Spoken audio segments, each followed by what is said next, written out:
Hi hello ಎಲ್ರಿಗೂ ನಮಸ್ಕಾರ. Welcome back to our channel. ಎಲ್ಲರೂ ಹೇಗಿದ್ದೀರಾ? ಚೆನ್ನಾಗಿದ್ದೀರಾ ಅಂತ ಭಾವಿಸ್ತೀನಿ. ನಾನು ಇವಾಗ ತುಂಬ ಚೆನ್ನಾಗಿದ್ದೀನಿ. ಇವತ್ತು ನಂದು ಹಾಸ್ಪಿಟಲ್ದು ಲಾಸ್ಟ್ ಡೇ ಇಂಜೆಕ್ಷನ್ದು. ಚುಕ್ಕಿ ಬಂದಿದ್ಲು ಮನೆಗೆ. ಅವಳನ್ನ ಆಟಾಡಿಸ್ತಾ ಹಾಗೆ ವಿಡಿಯೋನ ಕಂಟಿನ್ಯೂ ಮಾಡಿದೆ.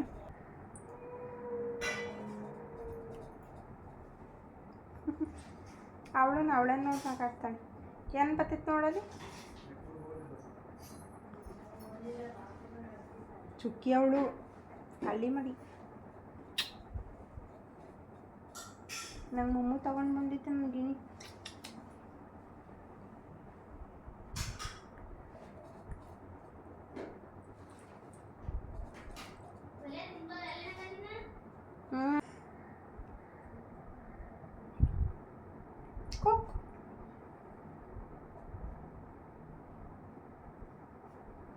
ನಮ್ಮ ಕೈ ನೋವು ಬರುತ್ತಿದ್ದು ಹಿಡ್ಕೊಳಕ್ಕಾಗಲ್ಲ.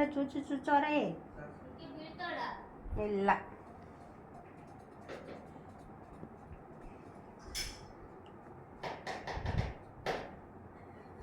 ಯಾರು ನೋಡೋದು ಪಾಪ?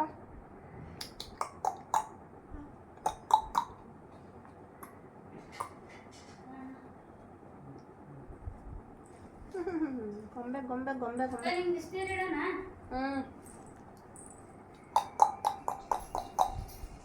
ಪಾಪ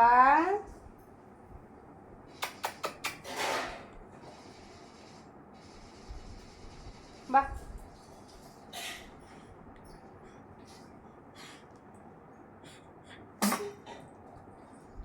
ಅಚ್ಚಿ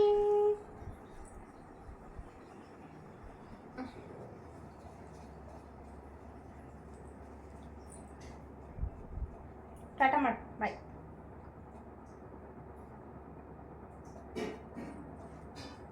ಬೆಳ್ಳು ಬಲೆ ಇದ್ದಾಳೆ ಅವಳು. ಬೆಳ್ಳು ಬಿಳಿಸುಬ್ಬಿ ಅವಳು. ಬಿಳಿಸುಬ್ಬಿ ಬಿಳಿಸುಬ್ಬು ಬಿಳಿಸುಬ್ಬಕ್ಕವಳು.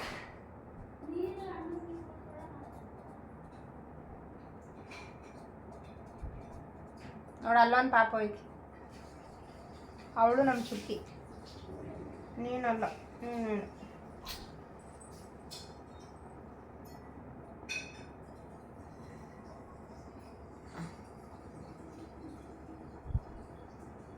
ಭವಾನಿ ಮಧ್ಯಾಹ್ನದ ಊಟಕ್ಕೆ ಬಸ್ಸಾರು ಮಾಡಿಕೊಂಡು ಅಡುಗೆ ಮಾಡ್ಕೊಂಡು ತಗೊಂಡು ಬಂದಿದ್ಲು. ನಾನು ಮತ್ತು ಶಿವ ಅವರು ಭವಾನಿ 3 ಜನ ಕೂತು ಊಟ ಮಾಡಿದ್ವಿ. ಮುದ್ದೆ ತಿನ್ನಂಗಿಲ್ಲ ಅಂತ ಹೇಳಿದ್ದಾರೆ, ಗಟ್ಟಿ ಪದಾರ್ಥ ಏನು ತಿನ್ನಂಗಿಲ್ಲ ಅಂತ.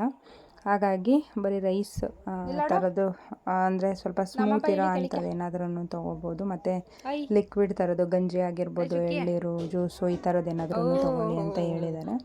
ಹಾಗಾಗಿ ಬರೀ ಸ್ವಲ್ಪ ಆ ಥರದ್ದನ್ನೇ ತೊಗೋತಾ ಇದ್ದೀನಿ. ಯಾಕಂದರೆ ಇನ್ನೂ ಸ್ಟಿಚಿಂಗ್ ಬಿಚ್ಚಿಲ್ವಲ್ಲ. ಹಾಗಾಗಿ ನನಗೆ ಅಂದರೆ ಜಾಸ್ತಿ ಊಟ ಮಾಡೋಕ್ಕೂ ಆಗಲ್ಲ, ಊಟ ಮಾಡ್ದಲ್ಲೇ ಇರೋಕ್ಕೂ ಆಗಲ್ಲ. ಆ ಥರ ಆಗಿಬಿಟ್ಟಿದೆ ಇವಾಗ. ನೋಡಬೇಕು ಸ್ಟಿಚಿಂಗ್ ಬಿಚ್ಚಿದ ಮೇಲೆ ಆದ್ರೂ, ಅಂದರೆ ಬ್ಯಾಂಡೆಡ್ ಎಲ್ಲ ರಿಮೂವ್ ಮಾಡ್ತಾರಲ್ಲ ಅವಾಗಾದ್ರೂ ಸ್ವಲ್ಪ ಹೊಟ್ಟೆ ತುಂಬ ಊಟ ಮಾಡೋಕ್ಕಾಗುತ್ತೋ ಇಲ್ವೋ ಅಂತ ಸ್ವಲ್ಪ ನೋಡಬೇಕು. ಶಿವರು ಕೂಡ ಚುಕ್ಕಿ ಜೊತೆಲಿ ಆಟ ಆಡ್ತಾ ಇದ್ದಾರೆ, ನೋಡ್ತಾ ಇರ್ಬೋದು ನೀವು. ಸಿಕ್ಕಾಬಟ್ಟೆ ಚೆನ್ನಾಗಿ ಅಡ್ಜಸ್ಟ್ ಆಗಿಬಿಟ್ಟಿದ್ದಾಳೆ, ಚೆನ್ನಾಗಿ ಆಟ ಆಡ್ತಾಳೆ ಅವ್ರ ಜೊತೆಲಿ. ಬಂದು ನೋಡ್ಕೊಂಡು ಮುಯ್ಯಾರ ಹಾಕೋಗ್ತಾರೆ. ಅಲ್ಲನೇ ಬಾನೆ ಯಾವ ಊಟದಾಗಲೇ 3.5 kg ಇತ್ತು ಅನ್ನೋದು ಅಲ್ವೇನ ಚುಕ್ಕಿ? ಚುಕ್ಕಿ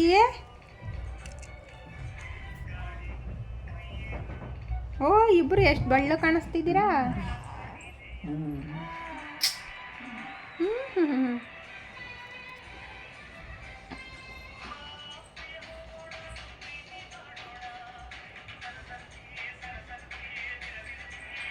ನಿಮ್ಮ ಥರನೇ ಕಾಣತ್ ಕಣ್ರಿ ಅದು. ಹಿಡೀರಿ, ಒಂದೇ ಸಾವನ್ ಹಿಡೀರಿ.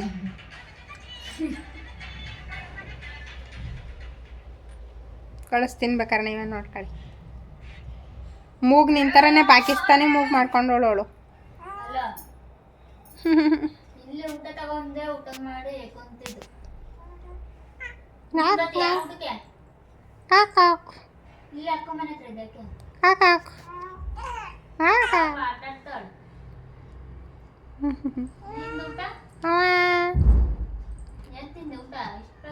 ಮೂಗ್ ಸಿಗಾಕಳತ್ತೆ ಅಂತ ಹೆಂಗೆ ಎತ್ತಾಳು ಗೊತ್ತಾವಳು.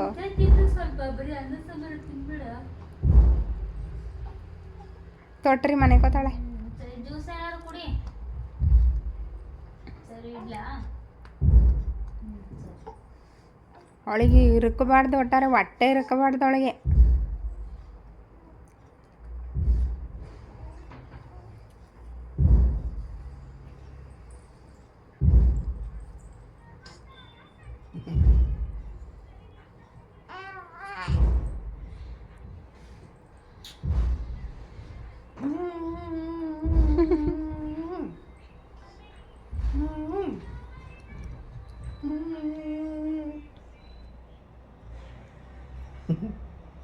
ತುಂಬ ಜನ ಕಮೆಂಟ್ ಹಾಕ್ತಾರಲ್ಲ ಕೆಟ್ಟದಾಗಿ, ಅಂಥವ್ರಿಗೆ ಇದನ್ನು ತೋರಿಸ್ತಾ ಇರೋದು ನೋಡ್ತಾ ಇರ್ಬೋದು. ಇದು ನನಗೆ 8ನೇ ಹತ್ರ ಸೂಜಿನ ಚುಚ್ಚಿರೋದು. ಎರಡೂ ಕೈಗೂ ತೂತ ಮಾಡಿದ್ದಾರೆ. ಈ ಕೈಯಿಂದ ಆಯಿತು, ಇವಾಗ ನೆಕ್ಸ್ಟ್ ಇಲ್ಲಿಗೆ ಹಾಕಿದ್ದಾರೆ. ಇವತ್ತು ನಂದು ಲಾಸ್ಟ್ ಡೇ ಹಾಸ್ಪಿಟಲ್ದಿತ್ತು. ರಾತ್ರಿ 10 ಗಂಟೆ ಆಗಿತ್ತು. ಊಟ ಎಲ್ಲ ಮುಗಿಸ್ಕೊಂಡು ಶಿವ ಅವರು ಕರ್ಕೊಂಬಂದು ನನ್ನ ಹಾಸ್ಪಿಟಲಲ್ಲಿ ಬಿಟ್ಟು ಡ್ರಿಪ್ ಹೋಗೋಷ್ಟರೊಳಗೆ ನಾನು ಒಂದು ಸಲ ಮನೆ ನೋಡ್ಕೊಂಡು ಬರ್ತೀನಿ ಅಂತ ಯಾರಿಗೋ ಹೇಳಿದ್ರಂತೆ. ಅವರು ಕರೆದಿದ್ರು. ಆವಾಗ 10 ಗಂಟೆ ಆಗಿತ್ತು ಆಲ್ರೆಡಿ. ಅವರು ಮನೆ ನೋಡೋಕೆ ಹೋಗೋಷ್ಟರೊಳಗೆ ಹೋಗಿ ಬರ್ತೀನಿ ಅಂತ ಹೇಳಿದ್ರು. ನಾನು ಅಷ್ಟರೊಳಗೆ ಡ್ರಿಪ್ ನಿಧಾನಕ್ಕೆ ಹೋಗುತ್ತೆ. ಒಂದಕ್ಕೆ ಇಂಜೆಕ್ಷನ್ ಮಾಡ್ತಾರೆ, ಇನ್ನೊಂದಕ್ಕೆ ಹಾಗೆ ನಾರ್ಮಲ್ ಡ್ರಿಪ್ಪೇ ಹಾಕಿರ್ತಾರೆ. ಅದು ಸ್ವಲ್ಪ ಉರಿ ಬರುತ್ತೆ, ಅದು ಸ್ಲೋಗಿ ಹೋಗುತ್ತಲ್ಲ, ಸ್ವಲ್ಪ ಲೇಟ್ ಆಗುತ್ತೆ ಅಂತ ಅವರು ನನ್ನ ಅಲ್ಲೇ ಬಿಟ್ಬಿಟ್ಟು ಹೋಗಿದ್ರು. ಅಷ್ಟೊತ್ತಾದ್ರೂ ಇವತ್ತು ತುಂಬ ಜನ ಪೇಷಂಟ್ಗಳಿದ್ರು, ನೀವು ನೋಡ್ತಾ ಇರ್ಬೋದು. ಸ್ವಲ್ಪ ಹೊತ್ತಲ್ಲೇ ಡ್ರಿಪ್ಪೆಲ್ಲ ಖಾಲಿ ಆಯಿತು. ನನ್ನ ಕೈಯಲ್ಲಿದ್ದಂಥ ಸೂಜಿನ ರಿಮೂವ್ ಮಾಡಿದ್ರು. ನನಗೆ ದೊಡ್ಡದೊಂದು ಭಾರ ತಲೆ ಮೇಲಿಂದ ಕೆಳಗಿಳಿದು ಅಷ್ಟು ಖುಷಿಯಾಗೋಯಿತು. ಆಲ್ರೆಡಿ ನಿದ್ದೆ ಬರ್ತಾಯಿತ್ತು, 11 ಗಂಟೆ ಆಗಕ್ಕೆ ಬಂದಿತ್ತು, ಇನ್ನೂ ಬಂದಿರಲಿಲ್ಲ. ಸ್ವಲ್ಪ ಹೊತ್ತಲ್ಲೇ ಅವರೇನೆ ಫೋನ್ ಮಾಡಿ ಕರೆಸ್ಕೊಂಡ್ರು. ಸಿಸ್ಟರ್ ಇರ್ತಾರಲ್ಲ, ಫೋನ್ ಮಾಡಿ ಟೈಮ್ ಆಗಿಬಿಡುತ್ತೆ, ಮಳೆಯಲ್ಲಿ ಬಂದರೆ ನೆನ್ಕೊಂಡು ಹೋಗ್ಲಿಕ್ಕಾಗಲ್ಲ ಅಂದ್ಬಿಟ್ಟು. ಅಷ್ಟರೊಳಗೆ ಅವರೂ ಕೂಡ ಬಂದರು. ಮನೇನು ಅಷ್ಟು ಚೆನ್ನಾಗಿರಲಿಲ್ಲ, 2nd ಫ್ಲೋರಲ್ಲಿದೆ. ಹಾಲ್ ತುಂಬ ಚಿಕ್ಕದಾಗುತ್ತೆ, ಹಾಗಾಗಿ ಇಷ್ಟ ಆಗಲಿಲ್ಲ ನನಗೆ ಅಂತ ಹೇಳ್ಬಿಟ್ಟು ಬಂದರು. ಇವಾಗ ಮನೆ ಹತ್ರ ಹೋಗ್ತಾ ಇದ್ದೀವಿ. ಇವತ್ತಿಗೆ ಇಂಜೆಕ್ಷನ್ನಿಂದು ಲಾಸ್ಟ್ ಅಂತ ಹೇಳಿದರು. ಇನ್ನು ಮಂಡೇ ಬನ್ನಿ, ಮಂಡೇ ಬಂದಮೇಲೆ ಅದು ನೋಡೋಣ, ಬ್ಯಾಂಡೇಜು ತೆಗಿಯೋದು ಅಥವಾ ಸ್ಟಿಚಿಂಗ್ ಬಿಡಿಸೋದು ಏನು ಅಂತ ನಾನು ಮಂಡೇ ಹೇಳ್ತೀನಿ ಅಂತ. ನೋಡ್ತಾ ಇರ್ಬೋದು, ಇಷ್ಟರ ಮಟ್ಟಿಗೆ ಓಡಾಡ್ತಾ ಇದ್ದೀನಿ. ಸ್ವಲ್ಪ ಸ್ವಲ್ಪ ವಾಕ್ ಮಾಡಬೇಕು ಅಂತ ಹೇಳ್ತಾ ಇದ್ದಾರೆ. ಶಕ್ತಿ ಮೀರಿ ವಾಕ್ ಮಾಡ್ತಾಯಿದ್ದೀನಿ. ವಾಕ್ ಮಾಡೋದ್ರಲ್ಲಿ ಏನು ನನಗೆ ಅಷ್ಟು ನೋವು ಅನಿಸಲ್ಲ. ಆದರೆ ಸ್ವಲ್ಪ ಕುತ್ಕೊಳ್ಬೇಕಾದ್ರೆ, ಮಲ್ಕೊಂಡಿದ್ದಾಗ ಎದ್ದೇಳಬೇಕಾದ್ರೆ, ಅಂದರೆ ನಾವು ಮಲ್ಕೊಂಡಿರ್ತೀವಲ್ಲ, ಕ್ರಾಸಾಗಿ ಮಲ್ಕೋಬೇಕಾದ್ರೆ ಸ್ವಲ್ಪ ಪೇಯ್ನ್ ಬರುತ್ತೆ. ಅದು ಬಿಟ್ಟರೆ ಇನ್ನೇನೂ ಇಲ್ಲ. ಮತ್ತು ಇದು ಬೆಳಗ್ಗೆಯಿಂದ ವಿಡಿಯೋನ ಕಂಟಿನ್ಯೂ ಮಾಡಿದೆ. ಚುಕ್ಕಿ ಜೊತೆಲೇ ಹಾಗೆ ಮಾತಾಡ್ತಾ ಚಿಕ್ಕದು ಮನೆ ಕೆಲಸನೂ ನಾನು ಮಾಡೋಣ ಅಂತ ಅಂದ್ಕೊಂಡೆ. ಅಷ್ಟರೊಳಗೆ ಭವಾನಿ ಕೂಡ ಬಂದಿದ್ಲು. ಅಣ್ಣ ತಂಗಿ ಇಬ್ಬರು ಸೇರಿಕೊಂಡು ಬಟ್ಟೆನೆಲ್ಲ ವಾಶ್ ಮಾಡಿ ಹಾಕಿದ್ರು ಇವತ್ತು. ನನಗಂತೂ ತುಂಬ ಬೇಜಾರಾಯಿತು. ನನಗೆ ಇದುವರೆಗೂ ಯಾವತ್ತೂ ನನ್ನ ಬಟ್ಟೆನ ಯಾರ ಹತ್ರನೂ ಒಗ್ಸಿದ್ದೊಳೆ ಇಲ್ಲ. ಫಸ್ಟ್ ಟೈಮು ನಾನು ಶಿವವ್ರ ಹತ್ರ ಬಟ್ಟೆನ ನಾನು ಒಗ್ಸಿದ್ದು. ತುಂಬ ಬೇಜಾರಾಯಿತು. ಭವಾನಿ ಮತ್ತು ಅವರು ಅಣ್ಣ ಶಿವವರು ಸೇರಿಕೊಂಡು ಅಣ್ಣ ತಂಗಿ ಇಬ್ಬರೂ ಬಟ್ಟೆ ಎಲ್ಲ ತೊಳೆದಾಕ್ಬಿಟ್ಟು ಬಂದು ಆಚೆ ಕಡೆ ಎಲ್ಲ ಕಸ ಗುಡಿಸ್ತಾ ಇಲ್ಲ. ಅಷ್ಟರೊಳಗೆ ಶಿವವರು ಆಚೆ ಹೋಗಿದ್ರು. ಸ್ವಲ್ಪ ಫ್ರೂಟ್ಸ್ ಎಲ್ಲ ಏನಾದರೂ ತೊಗೊಂಬರ್ತೀನಿ ಅಂತ. ನಾನು ಹಾಗೆ ಚುಕ್ಕಿನ ಮಾತಾಡ್ಸ್ಕೊತಾ ವಿಡಿಯೋನ ಕಂಟಿನ್ಯೂ ಮಾಡಿಕೊಂಡೆ. ಹುಷಾರಿರುತ್ತಾ ಇರಲ್ವೋ ಗೊತ್ತಿಲ್ಲ, ಹೆಣ್ಮಕ್ಳಿಗೆ ಯಾವಾಗ್ಲೂ ಮನೆ ಕ್ಲೀನಾಗಿರಬೇಕು, ಇಲ್ಲ ಅಂತಂದರೆ ಏನೋ ಒಂಥರ ಇರಿಸು ಮುರುಸು ಆಗ್ತಾ ಇರುತ್ತೆ. ರೂಮ್ ಅಂತೂ ಇದು ಫುಲ್ಲು ಖಾಲಿನೇ ಆಗೋಗ್ಬಿಟ್ಟಿದ್ದೀನಿ. ಮನೆ ಶಿಫ್ಟ್ ಮಾಡೋದಲ್ವ ಅಂದ್ಬಿಟ್ಟು ಏನೂ ಜೋಡಿಸ್ಕೊಂಡಿಲ್ಲ, ಯಾಕಂದರೆ ಇಲ್ಲಿ ಮಲ್ಕೊಳ್ಳೋದೇ ಇಲ್ಲ. ಶಿವರು ಕೂಡ ನೆಲದಲ್ಲಿ ಮಲ್ಕೋತಾರೆ. ನಾನು ನೋಡ್ಕೋತಾ, ನಾನು ವಾಶ್ರೂಮ್ಗೆ ಏನಾದ್ರು ಹೋಗೋದಾದರೆ ನಾನು ಕರ್ಕೊಂಡು ಹೋಗೋಕೆ ಬೇಕಲ್ಲ ಅಂದ್ಬಿಟ್ಟು ನಾನು ಇನ್ನೊಂದು ರೂಮಲ್ಲಿ ದಿವಾನ್ ಕಾಟಿದೆ, ಅದ್ರ ಮೇಲೆ ಫ್ಯಾನ್ ಹಾಕ್ಕೊಂಡು ಮಲ್ಕೋತೀನಿ. ಅವರು ಕೆಳಗಡೆ ಮಲ್ಕೋತಾರೆ. ನಾನು ಎದ್ದಾಗ ಅವರೂ ಕೂಡ ಎದ್ದು ನನಗೆ ಏನು ಬೇಕು ಬೇಡ ಎಲ್ಲ ನೋಡ್ಕೋತಾರೆ. ಇವಾಗ ಸ್ವಲ್ಪ ಗ್ಯಾಸೆಲ್ಲ ಒರೆಸ್ಕೊಂಡು ಸ್ವಲ್ಪ ಹಾಗೆ ನಿಧಾನಕ್ಕೆ ಒಂಚೂರು ಕ್ಲೀನ್ ಮಾಡಿಕೊಂಡೆ. ಶಿವವ್ರು ನೋಡಿದ್ರೆ ಇನ್ನು ಅದನ್ನು ಬೈದ್ಬಿಡ್ತಾರೆ ಅಂದ್ಬಿಟ್ಟು ಇನ್ನೂ ಕಸ ಗುಡಿಸಿಲ್ಲ. ಕಸ ಗುಡ್ಸೋಕ್ಕಾಗಲ್ಲ ನನಗೆ, ಅವ್ರು ಬಂದಮೇಲೆ ಹೇಳ್ಬೇಕು ಕಸ ಗುಡಿಸಿ ಅಂತ ಹೇಳ್ಬಿಟ್ಟು. ಮನೆ ಇವಾಗ ಸ್ವಲ್ಪ ಮನೆ ಥರ ಅಂತ ಅನ್ನಿಸ್ಕೊತಾ ಇದೆ. ಪಾಪ ಅವರು ಅಲ್ಲೂ ಮಾಡಬೇಕು ಇಲ್ಲೂ ಮಾಡಬೇಕಂದ್ರೆ ಅವ್ರಿಗೂ ಸ್ವಲ್ಪ ಹಿಂಸೆ ಅನಿಸುತ್ತೆ ಅಂದ್ಬಿಟ್ಟು ನಾನು ಜಾಸ್ತಿ ಹಿಂಸೆ ಕೊಡಲ್ಲ. ಮಧ್ಯಾಹ್ನದ ಊಟಕ್ಕೆ ಅವರು ನಾನ್ ವೆಜ್ ತೊಗೊಂಡಿದ್ರು. ನಾನು ಮಾಮೂಲಿ ತಿಳಿ ಸಾಂಬಾರು ಊಟ, ರೈಸ್ ಅಷ್ಟೇ, ಇನ್ನೇನು ತಿನ್ನಂಗಿಲ್ವಲ್ಲ. ಹಾಗಾಗಿ ಎಲ್ಲರೂ ಊಟ ಮಾಡೋಣ ಅಂದ್ಬಿಟ್ಟು ಟೈಮ್ ಆಲ್ರೆಡಿ 2 ಗಂಟೆ ಆಗಿತ್ತು. ನಾನು ಇನ್ನೂ ಟ್ಯಾಬ್ಲೆಟ್ಗಳು ತೊಗೋಬೇಕು. ಇವಾಗ ಮತ್ತೆ ಎಕ್ಸ್ಟ್ರಾ ಟ್ಯಾಬ್ಲೆಟ್ ಕೊಟ್ಟಿದ್ದಾರೆ.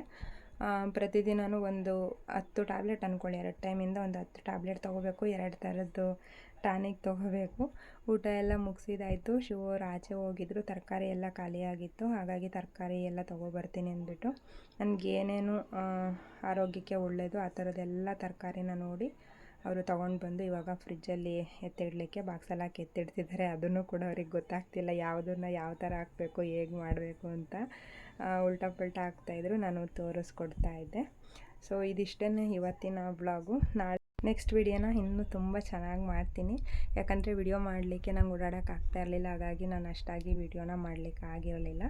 ಸೊ ನಾನು ತುಂಬ ಚೆನ್ನಾಗಿದ್ದೀನಿ. ಆದಷ್ಟು ಬೇಗ ಇನ್ನೂ ತುಂಬ ಚೆನ್ನಾಗಿ ವಿಡಿಯೋ ಮಾಡ್ತಾ ನಿಮ್ಗಳ ಎದುರುಗಡೆ ಬಿಡ್ತೀನಿ. ಎಲ್ರಿಗೂ thank you so much. Support ಮಾಡ್ತಿರೋರಿಗೆ, ಬೇಗ ಹುಷಾರಾಗಿ ಅಂತ ಕಮೆಂಟ್ ಹಾಕ್ತಿರೋ ಎಲ್ರಿಗೂ ಥ್ಯಾಂಕ್ ಯು ಸೋ ಮಚ್. ಆದಷ್ಟು ಎಲ್ಲರ ಕಮೆಂಟಿಗೂ ರಿಪ್ಲೈ ಕೊಟ್ಟಿದ್ದೀನಿ. ಮತ್ತೊಂದು ವಿಡಿಯೋ ಒಟ್ಟಿಗೆ ಸಿಗ್ತೀನಿ. ಎಲ್ರಿಗೂ ನಮಸ್ಕಾರ. Thank you all.